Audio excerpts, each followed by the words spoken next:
दोस्तों, अगर आप खुद को बहुत कमजोर और लाचार महसूस कर रहे हैं, कुछ करने की सोच रहे हैं पर कर नहीं पा रहे हैं, या यूं कहें कि आपके अंदर आत्मविश्वास की कमी है और हर जगह आपको असफलता का मुंह ही देखना पड़ रहा है, तो आपको जीवन में एक बार इस सच्ची कहानी को जरूर सुननी चाहिए। यह आपको सफल ही नहीं बनाएगी, बल्कि आपको अंदर के आत्मविश्वास को भी जगा देगी। और आपको भी पता है कि दुनिया में कुछ बड़ा करने के लिए और कुछ बड़ा हासिल करने के लिए, कुछ बड़ा बनने के लिए हमारे आत्मविश्वास का बड़ा होना बहुत ज्यादा जरूरी होता है। तो बिना समय गंवाए उस सच्ची कहानी को शुरू करते हैं। प्राचीन समय में एक नदी के किनारे बसा एक गांव में रामू नाम का एक नौजवान युवक रहता था। आपके जानकारी के लिए बता दें कि उस नदी के पास में ही एक बरगद का पेड़ है। उसी के नीचे बैठकर महात्मा बुद्ध को ज्ञान प्राप्त हुआ था। दोस्तों, उस समय शिक्षाएं आश्रम में दी जाती थी। उस समय की दी जाने वाली शिक्षाएं आज के समय में एकदम फिट बैठती हैं। रामू का बचपन तो अच्छा गुजरा और धीरे धीरे वह बड़ा भी होने लगा। कहते हैं न कि जब जिम्मेदारियों का बोझ सर पे आता है तब हमारी असली परीक्षा होती है। बचपन में माता पिता का हाथ हमारे सर पे होता है तो हमें कुछ भी पता नहीं चलता है, लेकिन जब खुद कमाना पड़ता है तब हमें अपना असली संघर्ष और हिम्मत की पहचान होती है। रामू भी बड़ा हो गया था, कमाने लायक हो चुका था। बारिश का मौसम था, हवा खूब तेज चल रही थी और बर्फ भी पड़ रहे थे। हवा इतनी तेज बह रही थी जैसे लगता था वो पैरों को उखाड़ फेंक देगी। रामू के घर पर 2 बैल थे। बैलों के द्वारा ही उनके खेती बाड़ी का काम किया जाता था, लेकिन आंधी और वर्षा इतनी तेज थी कि बैल भीग रहे थे। रामू की माता ने भीग रहे बैलों को छांव में लाने के लिए जैसे ही बाहर निकली, वो फिसल कर गिर गई और उनकी कमर टूट गई। फिर उसकी माँ कभी ठीक से चल नहीं पाई और सारे पैसे उनके इलाज में खर्च हो गए, फिर भी खास असर नहीं हुआ। धीरे धीरे समय बीतने लगा। रामू की माँ अब ज्यादातर बिस्तर पर लेटी रहती थी। रामू नौकरी की तलाश में, कामकाज की तलाश में घर से बाहर निकल आया, क्योंकि अब उसे पैसों की जरूरत थी, तभी तो घर का काम आसानी से चल सकता था। इसलिए कामकाज की तलाश में वो घर से बाहर निकल पड़ा। जो पैसे लेकर निकला था वो पैसे 1-2 दिन में ही सब खत्म हो गए। रामू को कई जगह पर काम भी मिला। वह कुछ दिनों ही वहां पर टिक पाता था। उसके काम के करने के तरीकों से उसके मालिक असंतुष्ट रहते थे और उसे नौकरी से निकाल देते थे। ऐसा उसके साथ हर जगह हुआ। वह जहां भी जाता कुछ दिन नौकरी करता और फिर वहां से निकाल दिया जाता, क्योंकि वह ठीक ढंग से कोई काम नहीं सीखा था। कई कमियां थी उसमें। रामू को ये समझ में आ गया था कि कुछ कमी है उसमें, जिसकी वजह से वो हर जगह से भगा दिया जाता है। अब उसे जरूरत थी तो कोई ऐसे गुरु की जो उसे सही मार्ग दिखा सके, क्योंकि ऐसे समय में कोई अगर सही मार्ग दिखा जाता है तो इंसान की जिंदगी संभल जाती है, क्योंकि ये मुश्किल भरे वक्त होते हैं। ऐसे में इंसान को बहुत संभलने की जरूरत होती है। रामू हताश परेशान होकर एक बगीचे में बैठा था। तभी वहां कुछ बौद्ध भिक्षु अपने बर्तन पात्र में भिक्षा लेकर गांव से लौट रहे थे और वो लोग आश्रम की तरफ बढ़ रहे थे। जब रामू उन सब लोगों को देखता है तो उनका पीछा करने लग जाता है। पीछा करते करते वह भी उनके साथ आश्रम में पहुंच जाता है। जब आश्रम के कुछ बच्चों ने रामू को देखा तो उन्हें लगा कि यह चोर है। वो लोग चिल्लाने लगे कि आश्रम में चोर घुस गया है। तभी कुछ बच्चे उसे दौड़ाकर पकड़ लेते हैं और आश्रम में लेकर आते हैं। वह हाथ जोड़कर उन सभी से प्रार्थना करने लग जाता है और कहता है कि हे महात्मा, मैं कोई चोर नहीं हूँ, जिंदगी से हारा हुआ इंसान हूँ। मेरी जिंदगी में कुछ भी बचा नहीं है। मेरी एक माँ है, उसकी कमर टूट गई है, वो बिस्तर पर लेटी रहती है। उसके इलाज में बहुत सारा पैसा खर्च हो गया। कुछ ही खेती बची थी जिसे पिताजी ने बेच दिया। मैं पैसा कमाने के लिए काम की तलाश में इधर उधर भटक रहा हूँ। मैं जहाँ भी जाता हूँ नौकरी से निकाल दिया जाता हूँ। मैं कोशिश करता हूँ कि मैं अपनी काम के प्रति अच्छी से सब कुछ कर सकूं और पता नहीं मुझे क्या हो जाता है। जहाँ मैं जाता हूँ वहाँ कुछ दिनों बाद मेरा मालिक मेरे काम से प्रसन्न नहीं होता और मुझे वहाँ से काम पर से निकाल दिया जाता है। इतना कहकर रामू रोने लगा। दोस्तों, ऐसे बुरे वक्त में कौन नहीं रोएगा। तभी उस आश्रम के बौद्ध भिक्षु वहां पहुंच जाते हैं। वह सभी को हटने का आदेश देते हैं और उस रामू के पास पहुंच जाते हैं और उसकी परेशानियों को समझते हैं। वो बौद्ध भिक्षु उस युवक की परेशानियां बहुत ध्यान से सुनते हैं। बौद्ध भिक्षु उस युवक से कहते हैं, बेटे तुम रो नहीं, तुम 10 दिनों तक कहीं नहीं जाओगे। इन 10 दिनों में हम तुम्हारी पूरी जिंदगी बदल देंगे। तुम्हारा खोया हुआ आत्मविश्वास लौट आएगा। लेकिन तुमको इन 10 दिनों में मैं जो भी काम करने के लिए कहूँगा वो तुम्हें करना होगा। अगर तुम 10 दिनों में मेरी बात मान गए तो तुम्हें पाने के लिए लोग तरस जाएंगे और तुम जिंदगी में बहुत ही आगे चले जाओगे। बस तुम्हें 10 दिनों तक यहीं रुकना है और जो मैं बोलूँगा, जैसा मैं कहूँगा वैसा ही तुम्हें करना होगा। अगले 2 दिनों तक वो बौद्ध भिक्षु पौधों में पानी देने के लिए उसे काम देते हैं। वह पौधों में पानी देता है। उसके काम को बौद्ध भिक्षु देखते हैं। फिर बौद्ध भिक्षु उसे 2 दिनों तक भिक्षा मांग कर लाने को कहते हैं। वह गांव में जाता है और भिक्षा मांग कर लाता है। इसी तरह 5 दिनों तक वो बौद्ध भिक्षु रामू को देखते हैं और उसकी क्रिया विधि को देखते हैं। वह किस तरीके से काम कर रहा है, उसके काम में क्या कमी है, ये सब वो बौद्ध भिक्षु देखते रहते हैं। पर रामू को इस बात का अंदाजा नहीं होता है कि बौद्ध भिक्षु उसकी क्रियाविधि पर नजर रख रहे हैं। 5वें दिन की शाम को वो बौद्ध भिक्षु रामू से कहते हैं, अगले दिन तुम सुबह नदी में स्नान करने के बाद मेरे पास आ जाना। अब हम तुम्हें कहीं नहीं भेजेंगे।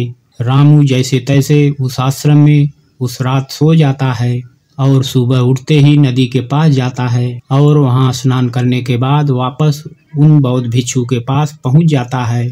वह बौद्ध भिक्षु को प्रणाम करता है और उनके पास बैठ जाता है। रामू कहता है कि हे महात्मा, 5 दिन बीत गए हैं पर भी आप अभी तक कोई ज्ञान नहीं दिया है और कोई बात भी नहीं बताई। अब तो सिर्फ 5 दिन ही बचे हैं। अब मुझे फिर से वही ठोकर वाली जिंदगी जीने को मिलेगा, क्योंकि 5 दिनों तक मुझे इस आश्रम में खाना तो आसानी से मिल गया। आश्रम के खाने को खाकर वह अपना पेट आसानी से भर लेता था और फिर 5 दिनों बाद उसकी चिंता फिर से बढ़ने लगी। गुरु उसके ऊपर जो चिंता का भाव था उसे आसानी से पढ़ लेते हैं और कहते हैं कि रामू, हमने इन 5 दिनों में तुम्हारी गलती को देखा है। क्यों सब तुम्हें भगा दे रहे हैं, क्यों कोई तुम्हें नौकरी पर नहीं रखना चाहता और तुम क्यों सभी जगह असफल होते जा रहे हो, यह सब अब मुझे पता चल गया है। अब मैं तुम्हें 7 ऐसे तरीके बता रहा हूँ जो कि तुम्हारी कमियों को दूर करने के साथ साथ तुम्हारे अंदर के आत्मविश्वास को बढ़ा देगा। वो बौद्ध भिक्षु रामू से कहते हैं कि तुम्हारे अंदर आत्मविश्वास को बढ़ाने वाला पहला तरीका है, पहले छोटे छोटे कामों को करो। सबसे पहले उन्हीं छोटे छोटे कामों को करने का नक्शे बनाओ। अगर तुम पहले छोटे छोटे काम को करोगे, तुम्हें छोटे छोटे कामों का करने का अनुभव प्राप्त हो जाएगा और तुम्हारा आत्मबल भी धीरे धीरे बढ़ने लगेगा, क्योंकि तुम छोटे छोटे कामों को करना सीख लिए हो और उन कामों से जो तुम्हें सीख मिली है वो तुम्हें जिंदगी में बहुत आगे ले जाएगी। अगर तुम्हें बड़ा काम करना है तो पहले छोटे छोटे कामों को करना सीखो, या ये भी कह सकते हैं कि बड़ा लक्ष्य हासिल करने के लिए हमें छोटी छोटी चीजों पर ध्यान देना होगा। अगर तुम शुरू में ही बड़े काम करने लगोगे तो तुम्हारे पास कोई अनुभव नहीं रहेगा और जब तुम्हारे पास कोई अनुभव नहीं रहेगा तो तुम उस काम को बहुत अच्छे तरीके से नहीं कर पाओगे और जब अच्छे से करने लग जाओगे तो तुम्हें उस कार्य में सफलता जरूर मिलेगी। यही वजह है कि तुम जहाँ भी जा रहे थे तुम बड़े काम की तलाश कर रहे थे। जबकि तुम्हें छोटे छोटे काम करना आता नहीं है। और जब तुम्हें छोटे काम करना नहीं आता तो तुम बड़े कामों को कैसे कर पाओगे। यही वजह है कि लोग तुम्हें अपने घर से निकाल देते थे, लोग तुम्हें काम से निकाल देते थे। इसीलिए जिंदगी में जब तुम हर छोटे छोटे कामों पर ध्यान दोगे, हर छोटी छोटी बातों पर ध्यान दोगे, अपनी छोटी छोटी गलतियों को पहचान लोगे, तो तुम्हारे अंदर का आत्मविश्वास बढ़ने लगेगा और तभी जाकर तुम अपने लक्ष्य को पूरा कर पाओगे। जब तुम्हें छोटे कामों को करने का अनुभव प्राप्त हो जाएगा तो तुम्हारे अंदर का आत्मविश्वास धीरे धीरे जागने लग जाएगा और वो आत्मविश्वास इतना बढ़ जाएगा तो तुम बड़े काम को बड़े आसानी से कर लोगे। आत्मविश्वास के बढ़ाने वाले तरीकों के विषय में बात करते हुए महात्मा दूसरा तरीका बताते हुए कहते हैं, अभ्यास करने की आदत डालो।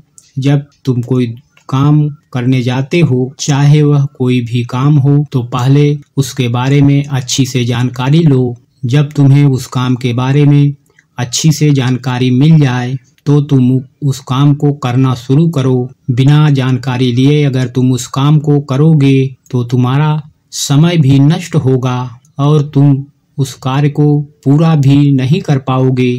इसलिए जब तुम कोई काम करने के लिए जा रहे हो, पहले उसके बारे में जानकारी लो। जब तुम्हें उस काम के विषय में जानकारी मिल जाए तब उस काम को करना शुरू करो। एक दिन करोगे, 2 दिन करोगे तो तुमसे वो काम अच्छा नहीं होगा, लेकिन अगर दिन प्रतिदिन तुम उसका अभ्यास करोगे तो एक दिन तुम उस काम को बहुत अच्छे तरीके से कर पाओगे और अच्छे तरीके से सीख भी लोगे। इसलिए जीवन में आत्मविश्वास बढ़ाने के लिए बहुत ज़्यादा जरूरी होता है। मान लो तुम्हें घुड़सवारी करना है तो तुम्हें घुड़सवारी के विषय में अच्छी से जानकारी प्राप्त कर लेनी चाहिए। जब तुम्हें इन चीज़ों की अच्छी जानकारी मिल जाए तब उसके लिए अभ्यास करो। तुम अगर उस पर खूब अभ्यास करोगे तो तुम उस काम में निपुण हो जाओगे और फिर तुम्हारे अंदर का आत्मविश्वास धीरे धीरे बढ़ने लगेगा। वह तुम्हें बताने लगेगा कि तुम इस काम को कर सकते हो। इसीलिए अगर अपने जीवन में आत्मविश्वास को बढ़ाना है, सफलता पानी है, तो अभ्यास करना बहुत ज़्यादा जरूरी है। तुम जितना ज़्यादा अभ्यास करोगे तुम उतनी ही गलतियाँ कम करोगे। जो इंसान जितनी अभ्यास कम करता है उससे उतनी ज़्यादा गलतियाँ होती रहती हैं। अभ्यास ही तुम्हारी कमजोरी को दूर करता है। एक अच्छा सेनापति अपनी युद्ध कला पर बहुत ज़्यादा अभ्यास करता है, तब जाकर वह एक अच्छा सेनापति बन पाता है। एक अच्छा योद्धा तभी जाकर वह कहलाता है। फिर आगे महात्मा अभ्यास बढ़ाने वाली तीसरी विद्या के विषय में बताते हैं और कहते हैं, खुद से जानने का प्रयास करो। खुद की कमजोरी और ताकत के विषय में जानने का प्रयास करो और अगर तुम्हें अपनी कमजोरी के बारे में पता है तो निश्चय ही तुम जो भी काम कर रहे हो उसे अच्छी तरीके से कर सकते हो। और अगर तुम्हें अपनी मजबूती पता है तो भी तुम बहुत अच्छे से कर सकते हो। मान लो तुम्हें एक राजा की सेना में भर्ती होना है। तुमने जो युद्ध कला सीखी है उस पर अभ्यास ही नहीं किया है और तुम्हें अगर अपनी कमजोरी भी नहीं पता है, तुम्हारा विरोधी तलवारबाजी में तुम्हें हरा सकता है, लेकिन अगर तुम्हें अपनी कमजोरी पता है तो तुम सामने वाले को मौका नहीं दोगे। इसलिए खुद की कमजोरी को समझने का प्रयास करो और उस पर कई बार अभ्यास करो ताकि सामने वाला तुमको कभी हरा न पाए। फिर बौद्ध भिक्षु उस रामू से कहते हैं, तुम काम करने जाते थे लेकिन तुम्हें अपनी कमजोरी के विषय में नहीं पता था, जिससे तुम्हारा मालिक तुम्हारी कमजोरियों को बहुत जल्दी ही पकड़ लेता था और जब किसी को तुम्हारी कमजोरी पकड़ में आ जाएगी वहीं से तुम्हारी उल्टी गिनती शुरू हो जाएगी। इसीलिए अपनी कमजोरी को जानने का प्रयास करो और जब तुम्हें अपनी कमजोरी के विषय में पता चल जाएगा तब तुम्हें कोई हरा नहीं सकता है। महात्मा आत्मविश्वास को बढ़ाने वाली चौथा तरीका बताते हुए कहते हैं, तुमने अभ्यास करना तो सीख लिया और अपनी कमजोरी को भी जान लिया, लेकिन अगर तुम्हें अपने आप पर नियंत्रण नहीं है तो इन सब का कोई मतलब नहीं रहेगा। इसलिए अपने आप को नियंत्रण में लाने के लिए सबसे पहले अपने मन को नियंत्रित करो, शांत करो। जब तुम्हारा मन नियंत्रित हो जाएगा, शांत हो जाएगा, तब तुम अपने कार्य पर बहुत ज़्यादा ही ध्यान दे पाओगे। और जब तुम अपने कार्य पर ध्यान देने लगोगे तब गलती होने की गुंजाइश बहुत कम होने लगेगी। इसीलिए मन को नियंत्रित करना, शांत करना बहुत ज़्यादा ही जरूरी है। आत्मविश्वास बढ़ाने वाले 5वें तरीके के बारे में वह बौद्ध भिक्षु रामू से कहते हैं, खुद का भी सम्मान और लोगों का भी सम्मान करना सीखो। जो भी तुम्हें उपलब्धि मिली है उसमें तुम्हें सम्मानित महसूस करना चाहिए। तुम्हें खुद पर गर्व होना चाहिए कि मैंने इस काम को कर लिया है। जब तुम्हें उस पर गर्व होगा तो तुम्हारा आत्मबल और तुम्हारा आत्मविश्वास बढ़ने लगेगा। और जब तुम्हारा खुद पर आत्मविश्वास बढ़ने लगेगा तब तुम्हारे लिए कोई भी काम करना असंभव नहीं लगेगा। इसलिए अगर तुम्हें अपने आत्मविश्वास को बढ़ाना है तो तुम अपनी छोटी छोटी उपलब्धियों से सम्मान करना महसूस करो, क्योंकि जब तुम सम्मानित महसूस करते हो तो तुम्हारे अंदर का हार्मोन बदलता है और तुम्हारे विचार अच्छे होने लगेंगे। और जब विचार तुम्हारे अच्छे होंगे तो कार्य तुम्हारा अपने आप अच्छे होने लगेंगे और तुम्हारा आत्मविश्वास भी बढ़ने लगेगा। फिर बौद्ध भिक्षु आत्मविश्वास बढ़ाने के 6ठे तरीके के विषय में बताते हैं, अपने लिए समय जरूर निकालो। जिंदगी में तुम कितना भी व्यस्त क्यों न हो, लेकिन अगर तुम अपने लिए समय निकाल नहीं रहे हो तो तुम्हारा सब कुछ किया हुआ व्यर्थ है। क्योंकि तुम खुद के साथ जब अकेले में समय बिताओगे तो तुम खुद को जानने का प्रयास करोगे। तुम दिन भर की गलतियों के बारे में अकेले में सोचोगे कि आज हमारे साथ क्या अच्छा हुआ है और क्या बुरा हुआ है, क्या चीज जो मैं और अच्छा कर सकता था वो मुझसे नहीं हुआ। जब तुम खुद के साथ अकेले में समय बिताओगे तो तुम्हें ये सब बातें अपने आप पता चल जाएगी। इसलिए दिन में एक बार अपने लिए समय जरूर निकालें, अपने शरीर के बारे में सोचें और अपने बारे में अच्छे विचार लाएं। और जब तुम्हारे विचार अच्छे होंगे और अपने बारे में तुम अच्छा सोचोगे तो तुम्हारा आत्मविश्वास अपने आप बढ़ने लगेगा। बौद्ध भिक्षु आगे कहते हैं कि समय को बर्बाद मत होने दो, तुम्हारा समय बहुत ही कीमती है। बौद्ध भिक्षु आगे कहते हैं कि समय को कभी भी बर्बाद मत होने देना, क्योंकि समय बहुत ही कीमती है। ऐसे ही तुम अपने समय को बर्बाद न करना। फालतू लोगों के साथ अपने समय को बर्बाद मत करो, क्योंकि वह समय दोबारा लौटकर कभी नहीं आता है। जो लोग समय को बर्बाद करते हैं उन्हें बाद में बहुत पछतावा होता है, क्योंकि अगर तुम हर कार्य को सही समय पर करते हो तो तुम्हें किसी भी चीज का भय नहीं रहेगा। तुम्हें किसी बात की चिंता भी नहीं सताएगी कि मैं ये कभी नहीं कर पाऊंगा।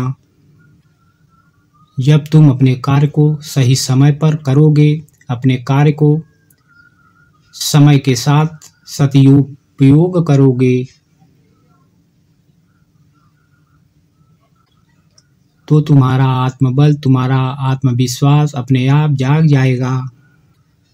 जो इंसान अपने समय को ज़्यादा बर्बाद करता है, समय भी बाद में उसे उतना ही बर्बाद कर देता है।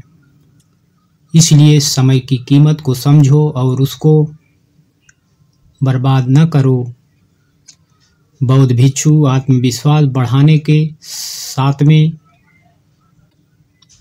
ज्ञान के बारे में बताते हुए कहते हैं, अपने शरीर का ख्याल रखो। अगर तुम्हारा स्वास्थ्य ठीक है तो ही तुम जिंदगी में कुछ कर सकते हो।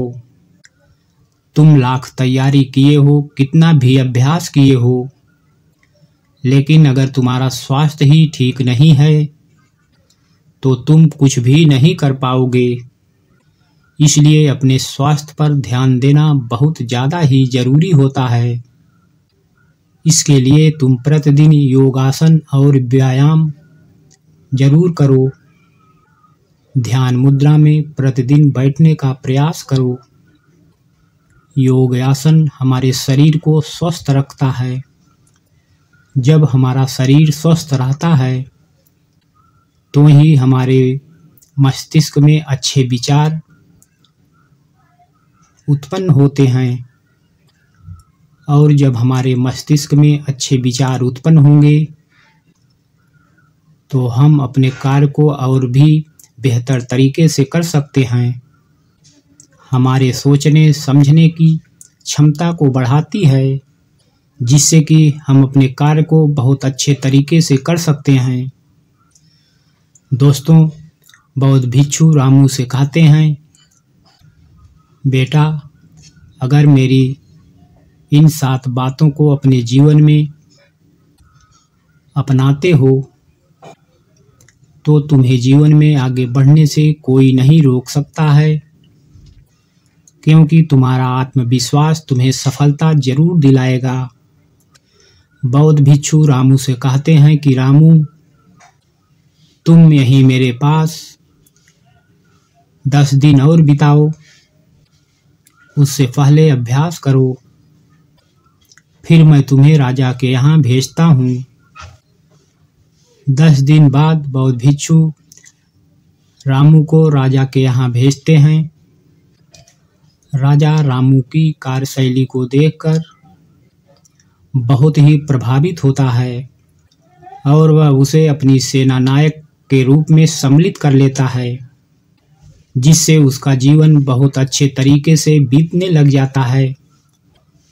तो मुझे विश्वास है, अगर आप सभी लोग इन 7 तरीकों को अपने जीवन में अपनाते हैं तो आप भी अपने आत्मविश्वास को बढ़ा सकते हैं, और जब आपका आत्मविश्वास बढ़ जाएगा तो आप अपने जीवन में कुछ भी पा सकते हैं।